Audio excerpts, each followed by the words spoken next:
What's going on, everybody? Welcome back to Redriveraviation. Hope you're on a fantastic day today, and today I have a very exciting model review for you all. Today we're going to be taking a look at the Panda models 1:400 scale United Airlines Boeing 737-300 in the blue Tulip livery. I really hope each and every one of you are excited for today's video, so without any further delay, I'm going to go ahead and take the model out of the way as you just saw, and let's go ahead and get started with the box, guys.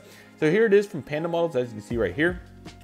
You have the United Airlines Tulip logo right here. Then you have a background in the United States, and the registration of this aircraft is November 331 Uniform Alpha. This was United's last 737-300 flight, and the routing of it was Washington Dulles, Chicago O'Hare, Denver, Los Angeles, and San Francisco, which is all the United hubs, so quite clever from United, so that was really cool. DEN right there. I don't know why it was pinpointed there, unless if they were trying to represent that these mainly operate out of Denver, which was one of their major establishments. Here's the CGI of the aircraft right here, Boeing 737-300. Cool to see the Tulip palette design here at the bottom. And it's actually by C models, I suppose, but obviously Panda mold and all the rest of that. So yeah, this is a really good looking model, and obviously will be a critical asset for the rest of the Tulsa projects. So why I chose to get it, along with just how good it looks. Here's the back, and again, the palette design looks really good for the navy, white, and then the various shades of light blue. And with that established, now we're going to go ahead and bring our beautiful 737 Classic back into the frame. And I'm going to go ahead and zoom in, and we're going to take a look at this aircraft. So here it is, a really good looking aircraft by Panda models mold, or C models, however you would like to phrase it. I personally think they did a really good job on it. Not too much to really depict outside of how great it looks with regards to any mess ups, because there really wasn't any. So overall, looking fantastic. I'm going to scoot the table back just a little bit so that we don't have any interference with the shade. So I'm just going to go ahead, angle this up a little bit, and we'll go ahead and zoom in and take a look at the beautiful United 737-300, again, by the one and only C models. So let's go ahead and take a look at this gorgeous aircraft.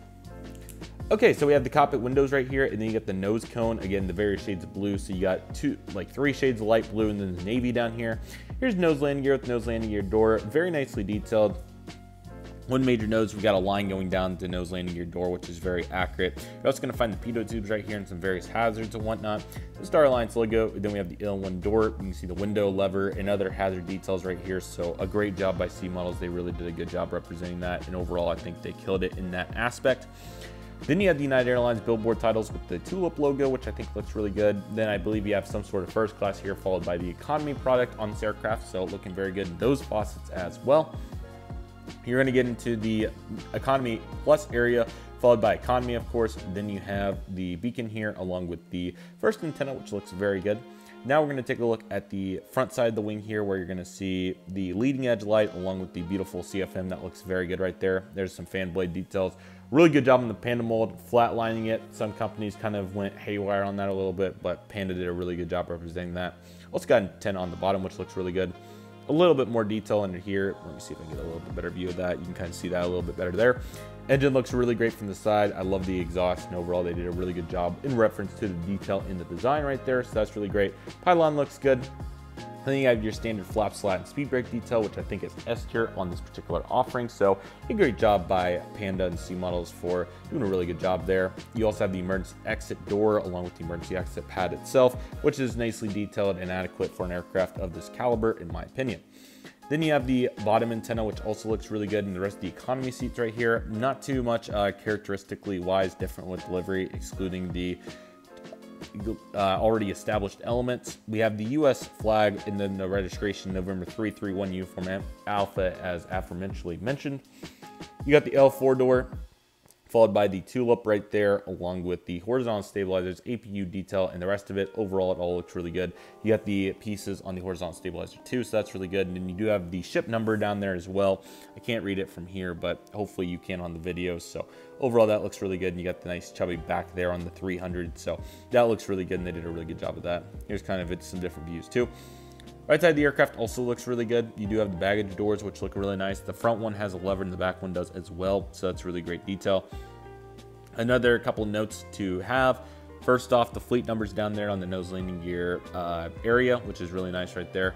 Another note includes the engine. You have some really good detail on that, so that looks really good. And then the back, you have where the air inlet piece is, or whatever that piece is in the back, along with the another panel piece down here as well. So those all look really good. And a couple more observations to make includes the nose landing gear on this particular aircraft. It drags bad on the bottom, so you can see the strut right there. It's dragging under the wheels, so that's kind of unfortunate.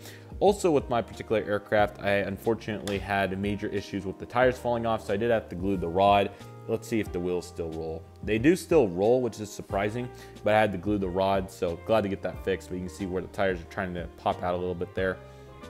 The tires are a little loose on the 300, so hopefully they'll be able to fix that because they are kind of frustrating to deal with at times. So I'm just going to try to get them popped out to the best of my ability so that you can see what it's supposed to look like, because that's certainly not what it's intended to look like. That's more of what it's intended to look like, and it looks really good. So hopefully they'll get that fixed. So there's the bottom two antennas. You get the stand hole, the wing root where it connects right there. Overall, all that detail is fantastic. Bottom of the engines also have great detail, and you actually have physical air inlets on this mold, which I never realized until now, or never can retain that information, but it looks really cool. So you can see that right there. It's S-tier detail, trying to get the best angle of it so you can see that. It's really good. So that's S-tier work there by Panda to get that represented. Again, bottom, you have some good detail there, and overall looks really good. Don't worry, these are hairs, not cracks, luckily. So get those off so it's looking a little bit better. Again, the nose gear is a little unfortunate, but otherwise it's not a huge deal, obviously, considering that I'm not going to be playing Darren with my planes. The top of the aircraft also looks very good, as we briefly established, and you can see some other various components. And overall, it's a really good looking aircraft. So Panda, fantastic job with the 737-300 for United in the Tulip livery. Overall, I think it looks really good. Definitely glad to have this for that project, as I was talking about, and then excited to use this in future videos as well. This is maybe my third Tulip aircraft. I have an A320 and a CRJ700 for United in this livery as well, so that's really cool. Actually, I have a 75 as well, so that's gonna, and a 145 and a 170, so I was way off. I have like 5 or 6 in this livery, so cool to add this one to it, and certainly excited to see how this aircraft will be used in the future and see how it does and all that. So personally, I like it. I think it looks really good, and very excited for its future. I don't think I got to see many of these in real life. I think they were all gone by the time I was introduced to aviation. So tough times and tan lines indeed, but still really cool to even think about. These flying in Tulsa quite regularly, all the way from when they were painted in the early 2000s until they got retired in 2009, I believe we read there. So overall, really great aircraft. I can't recommend it enough if you are looking for a classic 737 livery, whether you want a United one or not, just a classic in general. This is a really good choice. And yeah, I think it looks really good. So with all that being said, everybody, that will do it for today's video. Thank you all so much for watching. I want to thank each and every one of you for watching. My name is Redriveraviation. Take it easy, everybody. Stay safe. Trust the process. Do you love and love what you do? My name is Redriveraviation. Thank you all so much for watching, and I'll see you all soon as Redriveraviation is signing off.